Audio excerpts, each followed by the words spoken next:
Bonjour à tous, ça va?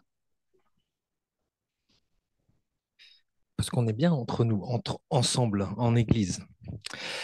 Est-ce que vous avez déjà entendu cette expression, je suis chrétien non pratiquant? Est-ce que vous avez déjà entendu? Ouais. Alors souvent, cette phrase, elle est utilisée pour dire qu'on croit en Dieu, normalement qu'on croit aussi en Jésus-Christ, puisqu'on est chrétien non pratiquant, donc normalement qu'on croit en Jésus-Christ, mais qu'en fait, on ne va pas à l'église. C'est pour justifier qu'on ne va pas à l'église, entre autres. Mais cette phrase, elle fait réfléchir. Est-ce qu'il est possible de se dire chrétien ou d'être chrétien, d'avoir la foi chrétienne, mais de ne pas la vivre, de ne pas la pratiquer? En fait, je crois que oui, c'est possible, mais c'est pas normal.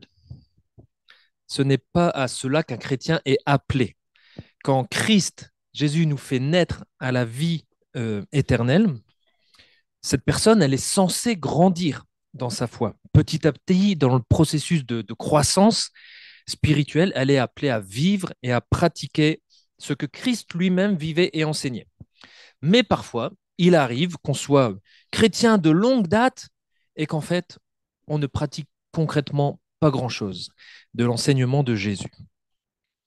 Alors aujourd'hui, on débute la lettre de Jacques, d'une série de nouvelles prédications sur la lettre de Jacques. Et la lettre de Jacques traite exactement de cette problématique. Et elle va nous inviter à vivre et à pratiquer concrètement ce qui est compatible avec la foi de notre glorieux Seigneur Jésus-Christ. Et cela dans un seul but, grandir en maturité. Parce que je ne sais pas vous, mais même si personnellement, je ne dis pas que je suis chrétien non pratiquant, j'ai quand même tendance, assez facilement, à me contenter de la demi-mesure ou du compromis pour ma foi. Et certains appellent cela l'athéisme fonctionnel ou l'athéisme chrétien. Donc, par exemple, Greg Groeschel, qui est pasteur depuis de nombreuses années, il a écrit ce livre, Chrétien athée, croire en Dieu et vivre comme s'il n'existait pas. Et il introduit ce livre en écrivant ceci. Bonjour, je m'appelle Craig Groeschel et je suis un chrétien athée. Je crois en Dieu depuis aussi longtemps que je me souvienne, mais je n'ai pas toujours vécu comme s'il existait. Aujourd'hui, mon athéisme chrétien n'est plus aussi important, mais j'ai encore des combats à mener dans ce domaine. Donc on croit en Dieu, en Jésus, mais par exemple, on ne le connaît pas vraiment. On croit en Dieu, en Jésus, mais on n'a pas l'assurance de son amour, de son pardon. On ne le prie pas. On croit en Dieu, mais on pense qu'on ne changera jamais. On croit en Dieu, on lui fait confiance, mais on se confie plus dans notre argent qu'en lui.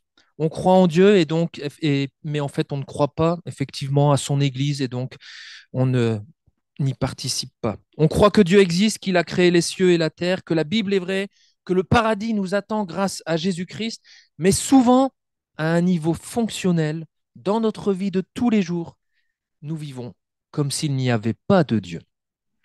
On affirme croire en des principes bibliques, mais on ne vit pas en accord avec eux. Notre foi est passive, inactive, infructueuse. Alors si, comme moi, c'est aussi votre cas, alors il nous faut écouter Jacques et son enseignement qui va nous encourager à nous repentir et à revenir au caractère intègre et parfait que Dieu désire pour ses enfants. Il va nous encourager à pratiquer concrètement la foi de Christ et on va s'encourager tous ensemble dans ce sens aussi. Et aujourd'hui, on débute avec Jacques, le chapitre 1, les versets 1 à 11, qui vont répondre à cette question. Comment pratiquer la foi de Christ, comment pratiquer la foi chrétienne dans l'épreuve? Alors, on a fait comme d'habitude des petits livrets pour pouvoir suivre l'essentiel et puis pouvoir prendre des notes. Alors, ceux qui n'ont pas d'imprimante et qui souhaitent un petit livret, vous pouvez lever votre main et puis Maëline, elle va vous en distribuer. Et ceux qui ont des imprimantes, vous pouvez imprimer chez vous dans le mail que vous recevez. Comme ça, vous avez dedans l'essentiel et vous pouvez prendre des notes. Je lis déjà juste le premier verset pour faire une rapide introduction sur Jacques. Voici ce que dit Jacques, chapitre 1, verset 1. Jacques, serviteur de Dieu et du Seigneur Jésus-Christ, salue les 12 tribus dispersées du peuple de Dieu. Donc, si vous voulez en savoir plus sur Jacques et ses lecteurs, regardez dans le livret. Mais je relève ici simplement et rapidement deux choses qui m'ont interpellé dans cette courte salutation de Jacques.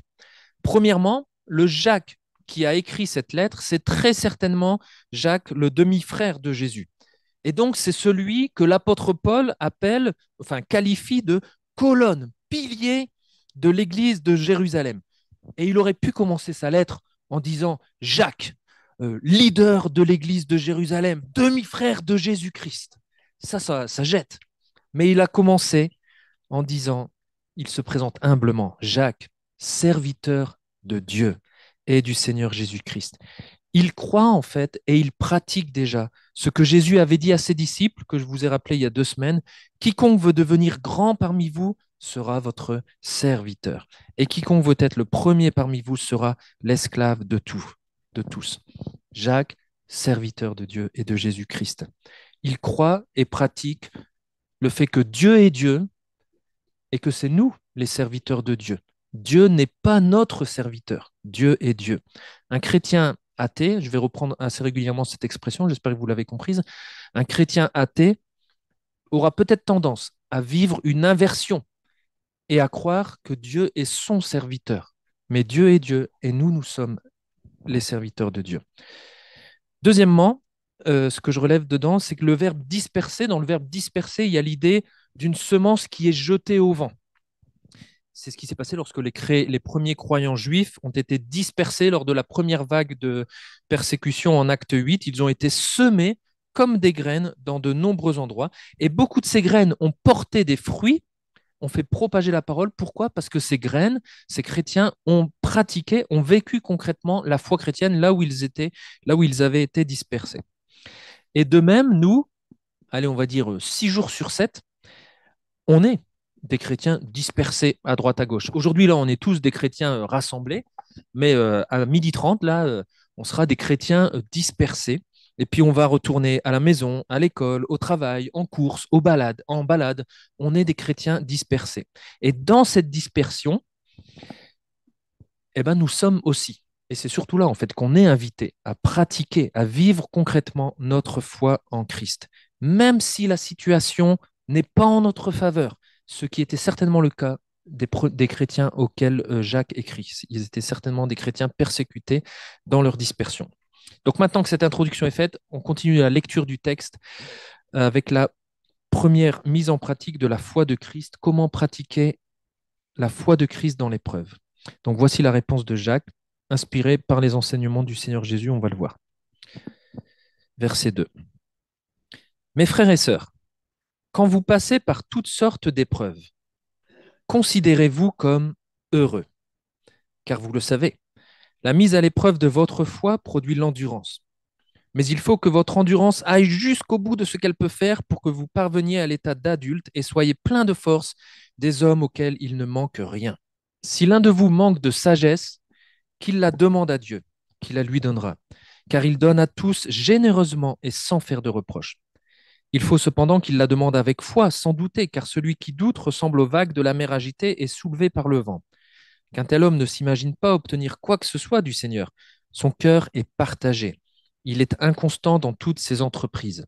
Que le frère ou la sœur pauvre soit fier de ce que Dieu l'élève, et le riche de ce que Dieu l'abaisse.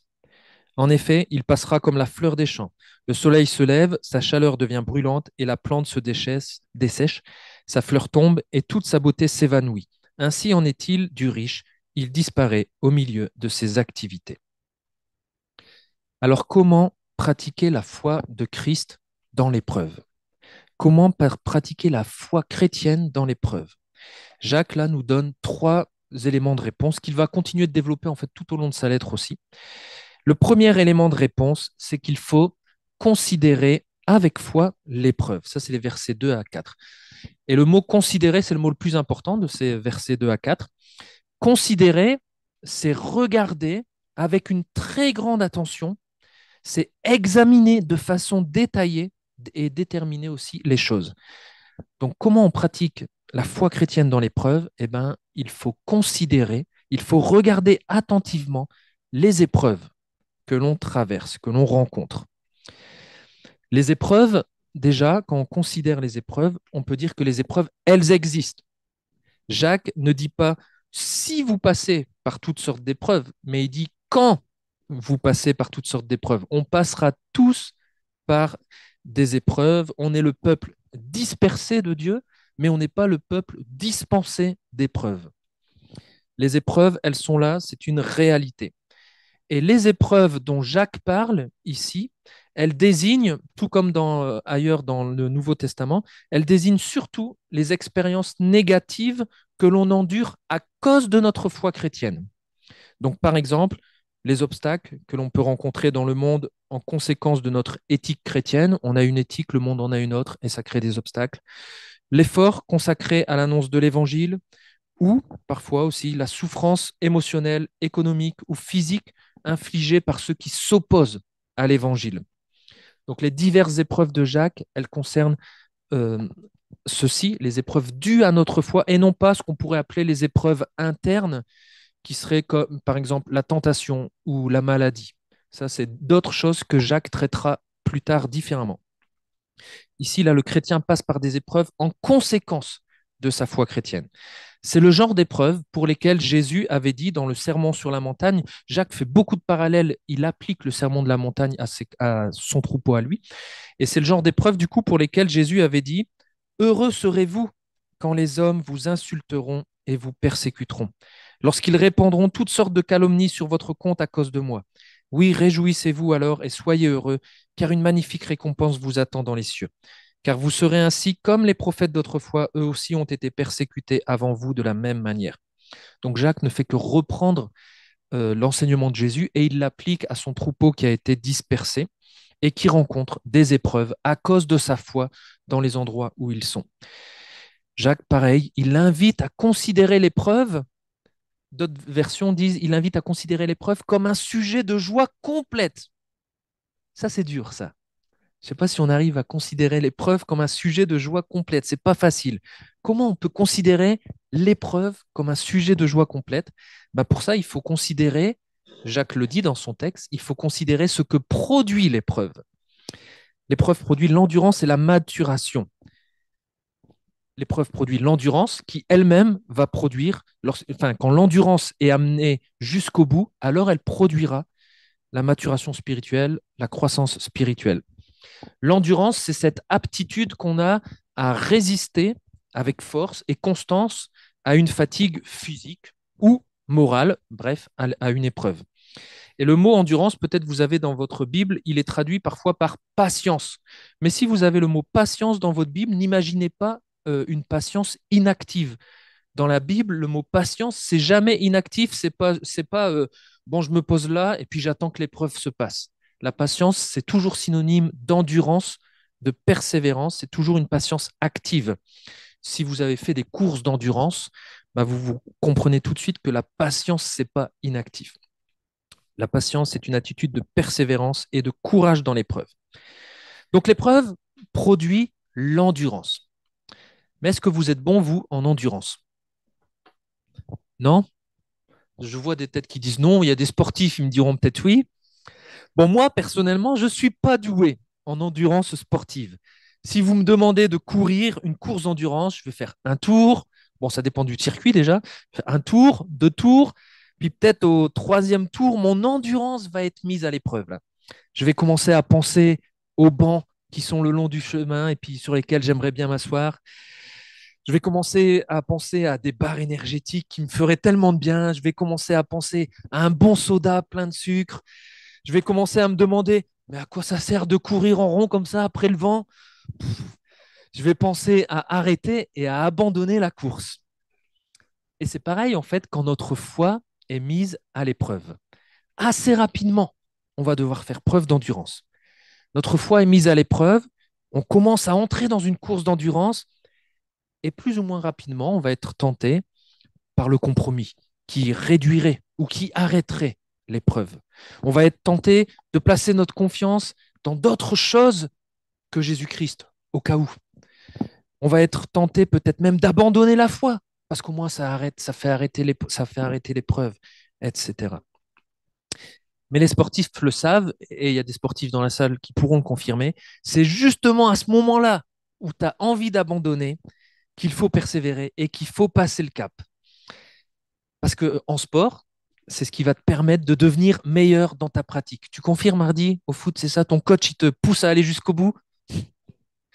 Et Jacques dit pareil, en fait, de l'épreuve de notre foi. Il dit, il faut que votre endurance aille jusqu'au bout de ce qu'elle peut faire pour que vous parveniez à l'état d'adulte et soyez plein de force, des hommes auxquels il ne manque rien.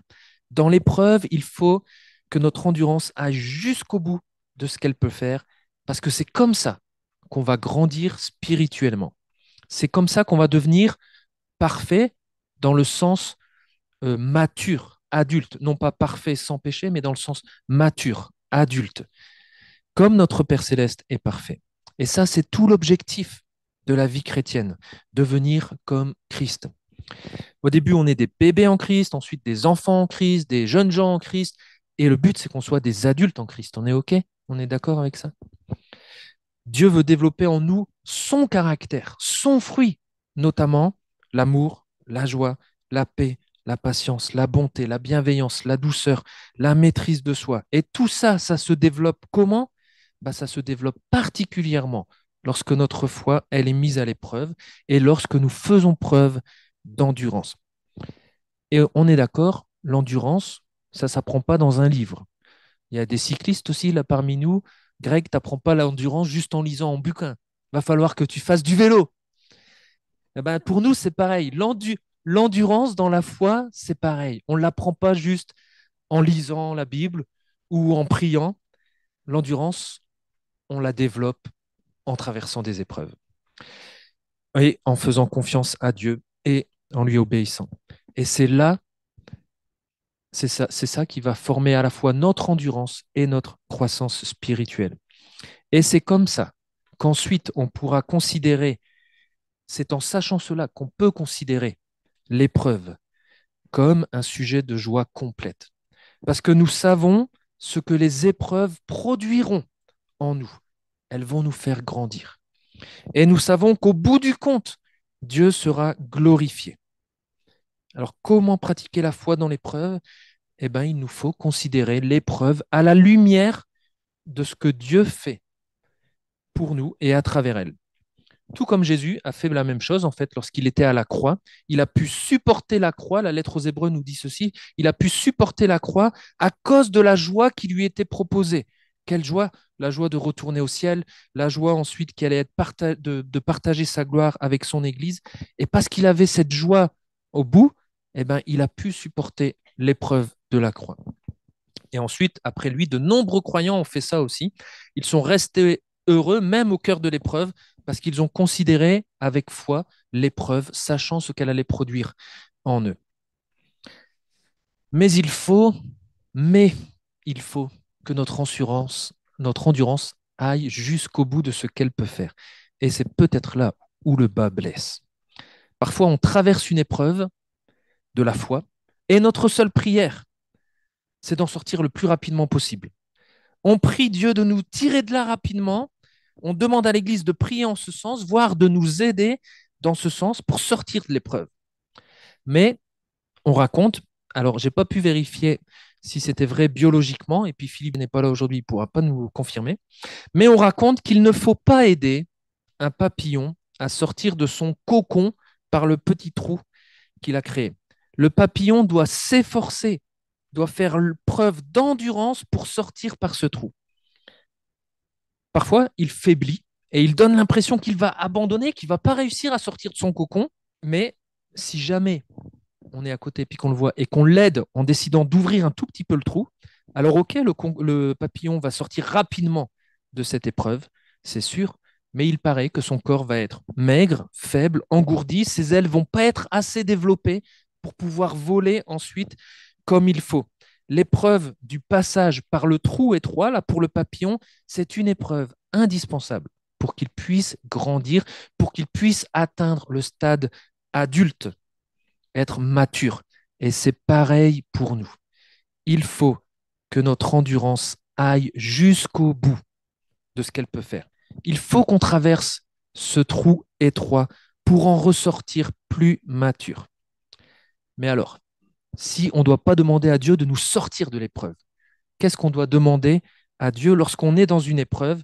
Jacques répond avec les versets qui suivent, on doit demander avec foi la sagesse. La sagesse qu'il faut demander lorsqu'on est dans l'épreuve, c'est pas la sagesse. Souvent, quand on pense à sagesse, on pense à plus de connaissances. Dans l'épreuve, on n'a pas besoin de plus de connaissances, on n'a pas besoin de plus de savoir. La sagesse qu'il faut demander, c'est la sagesse qu'on trouve partout dans la Bible, c'est la sagesse pratique. C'est la sagesse qui sait appliquer les connaissances dans la vie courante et notamment dans l'épreuve. C'est la sagesse qui nous aide à vivre comme il faut, selon Dieu, de manière intelligente, en craignant Dieu, dans un monde qui ne le craint pas, dans un monde qui va nous mettre des épreuves, etc. La sagesse donc qu'on doit demander, c'est la sagesse qui nous communique la façon d'éviter les pièges, notamment d'éviter les pièges dans les épreuves, qui sont peut-être plus nombreux. La sagesse nous conduit, nous, chrétiens, sur la voie d'un mode de vie juste qui inclut la capacité à être endurant dans l'épreuve. Ça, c'est la sagesse dont on a besoin dans l'épreuve. Alors pourquoi demander la sagesse? Pourquoi ne pas plutôt demander, par exemple, quand on est dans l'épreuve, demander de la force ou demander la grâce d'en être délivré peut-être? Eh bien, voici pourquoi, selon le pasteur Warren Wiersbe, nous avons besoin de sagesse pour ne pas passer à côté de l'occasion que Dieu nous offre de grandir en maturité.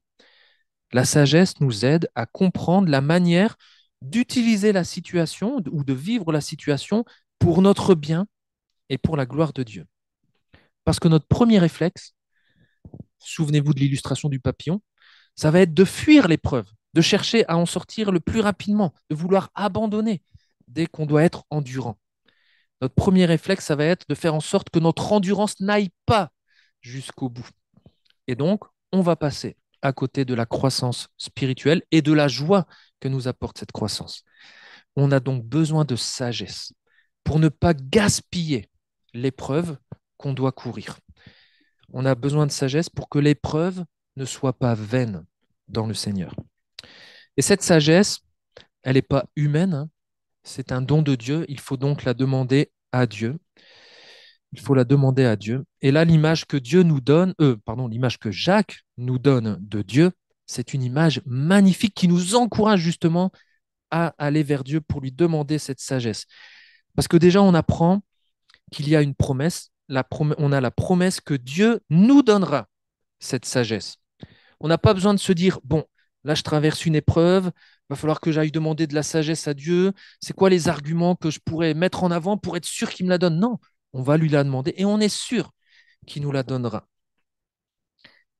En plus, Dieu donne à tous cette sagesse. Il n'y a pas de critère qui ferait que Dieu donne à l'un et pas à l'autre.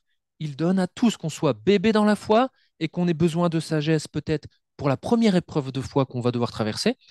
Et il la donne aussi à ceux qui sont adultes dans la foi et qui sont à leur énième épreuve dans la foi qu'ils doivent traverser. Dieu donne à tous, et en parlant de énième épreuve dans la foi qu'on doit traverser, c'est bon aussi de savoir que Dieu donne à tous sans faire de reproches. Il n'est pas là en train de nous dire comment ça? Tu manques encore une fois de plus de sagesse. Tu as besoin que je te donne encore une fois de plus de la sagesse, mais tu as déjà vu tout ce que je t'ai donné, toutes les épreuves que tu as passées. Comment ça se fait que tu n'en es pas encore à ce stade-là? Tu es pitoyable comme chrétien. Dieu, il dit pas ça. Dieu, il donne à tous sans reproche.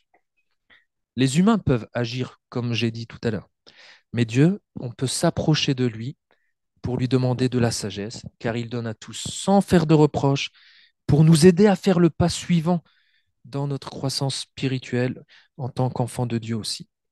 En plus, il donne sa sagesse généreusement, pas avec parcimonie.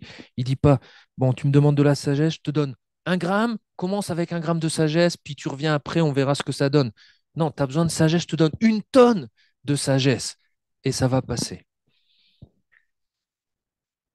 Et c'est exactement en fait ce que Jésus avait dit aussi. Encore une fois, Jacques ne fait qu'appliquer de manière pratique ce que Jésus avait dit avant, avait enseigné. Jésus avait enseigné à ses disciples, demandez et vous recevrez, cherchez et vous trouverez, frappez et l'on vous ouvrira. Car celui qui demande reçoit, celui qui cherche trouve, et l'on ouvre à celui qui frappe. Qui de vous donnera un caillou à son fils quand celui-ci lui demande du pain? Ou bien s'il lui demande un poisson, lui donnera-t-il un serpent? Si donc, tout mauvais que vous êtes, vous les humains, vous savez donner de bonnes choses à vos enfants, à combien plus forte raison votre Père qui est aux cieux donnera-t-il de bonnes choses à ceux qui le lui demandent? Notre Père céleste donne à tous généreusement et sans faire de reproche la sagesse dont nous avons besoin lorsque nous traversons l'épreuve. Il nous faut la lui demander. Il nous faut la lui demander avec un cœur entier, précise Jacques. Il faut la demander, il dit, avec foi, sans douter, sans la moindre hésitation, c'est-à-dire avec une confiance totale en Dieu. En fait, la problématique qu'exprime Jacques ici, c'est celle du chrétien athée, justement, que j'ai utilisé dans l'introduction. C'est la problématique du chrétien qui a un cœur partagé. Je crois en Dieu, mais je vis comme s'il n'existait pas. Pour Jacques, souvent on appelle ça la duplicité. On a un cœur qui est double, en fait, un cœur partagé. Pour Jacques, la duplicité, le cœur partagé, c'est le péché fondamental de ses lecteurs. Oui, je demande à Dieu de la sagesse pour endurer l'épreuve. Oui, je sais que Dieu peut et même me donnera cette sagesse. Mais quand même, en parallèle de ma demande à Dieu, je vais quand même m'appuyer sur quelque chose d'autre parce qu'on ne sait jamais au cas où, pour une fois, Dieu ne répondrait pas. Le cœur partagé, c'est l'attitude de ceux qui ne font pas réellement confiance à Dieu. Ils font confiance au monde et à leurs propres ressources, tout en priant Dieu. Et cette duplicité ne constitue pas une demande faite avec foi, une prière faite avec foi. Cette duplicité, en fait, consiste à mettre sa confiance dans le monde et à se servir de Dieu comme police d'assurance. Lorsqu'on adopte une telle attitude, on ne recevra rien. Parce que dans ce cas-là, quand on prie comme ça, Dieu n'est plus Dieu en fait. Dieu est devenu notre serviteur. Donc à chacun d'examiner son propre cœur pour voir s'il a un cœur comme ça, partagé ou pas, et à se repentir le cas échéant. C'est ce que nous invite Jacques à faire aussi, pour revenir à une foi entière, totale à Dieu. Au passage, quand même, ces versets sont parfois utilisés à tort pour expliquer pourquoi on ne reçoit pas une guérison miraculeuse tant attendue. On nous dit, et ça c'est très culpabilisant, que c'est parce qu'on manque de foi, parce qu'on hésite, parce qu'on doute, et donc on ne reçoit pas la guérison.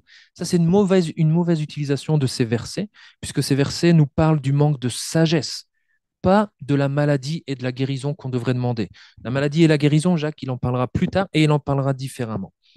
En revanche, dans la maladie, qui met aussi notre foi à l'épreuve quand même, eh ben, nous pouvons aussi demander avec foi la sagesse pour ne pas gaspiller l'épreuve qu'est la maladie. Comment pratiquer la foi de Christ dans l'épreuve en demandant avec foi la sagesse. Et en parlant de cœur partagé, ça amène Jacques à nous rappeler où doit être justement placé notre cœur, notre foi, pour pratiquer la foi de Christ dans l'épreuve. Notre cœur, notre foi doit être placé en Christ. Ça, c'est les versets 9 à 11. Souvenez-vous, Jésus avait dit, ne vous amassez pas des richesses sur la terre, où elles sont à la merci de la rouille, des mythes qui rongent ou des cambrioleurs qui percent les murs pour voler. Amassez-vous plutôt des trésors dans le ciel, où il n'y a ni rouille, ni mythe qui ronge, ni cambrioleur qui perce le mur pour voler. Car là où est ton trésor, là sera aussi ton cœur. Et Jacques, en fait, il rappelle ce principe ici en prenant les chrétiens pauvres d'un côté et les riches de l'autre.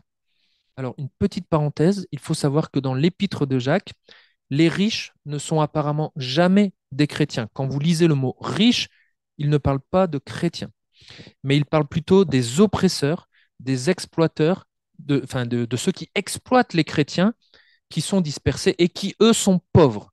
Dans le langage de Jacques, les pauvres sont toujours les chrétiens et les riches, ce sont les non-chrétiens qui oppressent les, euh, les pauvres, les chrétiens. Et quand Jacques parle de chrétiens qui auraient des moyens, il ne va pas utiliser le mot riche, mais il va utiliser autre chose, mais pas riche. Riche, ça sera réservé aux non-chrétiens. Donc là, Jacques reprend le principe de Jésus. Il prend d'un côté les chrétiens, qu'il appelle les pauvres, et de l'autre côté les non-chrétiens, qu'il appelle les riches, pour rappeler où doit être placé notre cœur, notre foi, surtout quand on est dans l'épreuve. Pour les chrétiens, il dit donc, plaçons notre foi en Christ dans l'épreuve. Le pauvre, il est fier de ce que Dieu l'élève. Dans l'épreuve, le chrétien, qu'il soit riche ou non du coup, peut être fier de ce que Dieu l'élève. Il peut être fier de toutes les richesses qu'il a en Christ et qu'il ne pourra jamais perdre, même à travers l'épreuve. Dans l'épreuve, peut-être que le chrétien a faim, mais il a le pain de vie. Peut-être qu'il a soif, mais il a l'eau de vie en Jésus. Il est peut-être pauvre, mais il a les richesses éternelles, les richesses spirituelles. Il est peut-être rejeté par les hommes, mais il est agréé, approuvé par Dieu. Il n'a peut-être aucune maison sur terre, mais il a une demeure glorieuse au ciel, etc., etc. Dans l'épreuve, ce ne sont pas les ressources matérielles qui lui permettent aux chrétiens de surmonter les épreuves de la vie, ce sont ses ressources spirituelles. Comment pratiquer la foi de Christ dans l'épreuve pour nous chrétiens en mettant notre fierté dans les richesses que nous avons en Christ par la foi. Et pour les non-chrétiens, les riches, non-chrétiens, c'est peut-être votre cas aujourd'hui, hein, je ne sais pas où chacun en est. Pour le non-chrétien, lui, il devrait se réjouir que Dieu l'abaisse à travers l'épreuve. Pourquoi?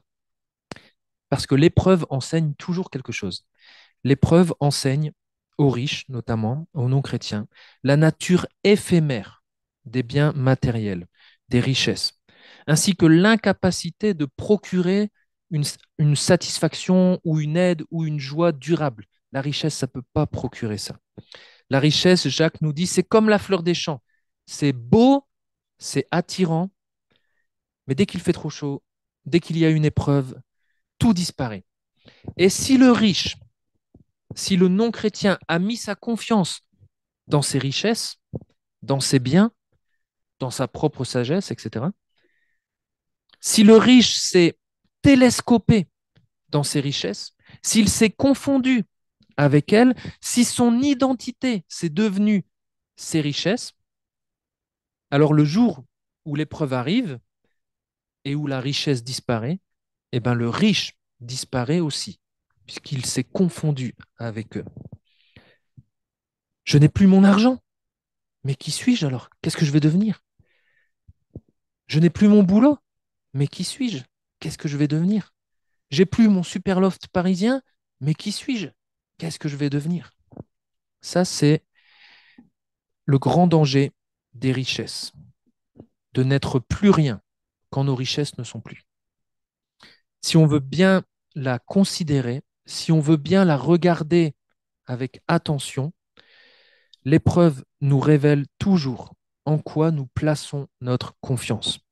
Et c'est pour ça que le riche, le non-chrétien, devrait être fier de ce que Dieu l'abaisse, parce que cela l'invite, le conduit à se tourner vers Dieu et à placer sa foi au bon endroit, en Christ, et non dans ses propres richesses.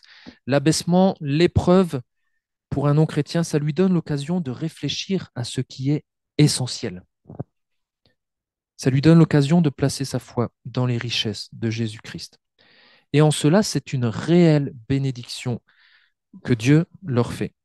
La question, si vous êtes dans ce cas-là, la question que vous pouvez peut-être vous poser, c'est la suivante. Allez-vous vous tourner vers Christ pour placer toute votre confiance en lui seul? Voici donc comment on peut vivre, on peut pratiquer notre foi chrétienne dans l'épreuve. Alors, sur lequel de ces aspects pratiques est-ce que j'aurai encore des combats d'athéisme chrétien à mener? Oui, je crois en Dieu, mais je ne vis pas encore l'épreuve comme cela. Peut-être parce que j'ai encore du mal à considérer l'épreuve avec foi et avec joie. Peut-être parce que dans l'épreuve, Ce n'est pas la sagesse que je demande à Dieu, c'est autre chose. Peut-être parce que dans l'épreuve, je me rends bien compte qu'en fait, ma confiance n'est pas placée en Christ, mais en autre chose que Christ. Alors que Dieu nous aide à mener ces combats de chrétiens athées, peut-être. Et pour nous y encourager, je termine en lisant le verset 12 que je n'ai pas lu, qui conclut bien notre passage et qui ouvre aussi le passage qui sera traité la semaine suivante. Le verset 12 dit ceci: Heureux l'homme qui endure l'épreuve, car après avoir fait ses preuves, il recevra la couronne du vainqueur, la vie que Dieu a promise à ceux qu'il aime.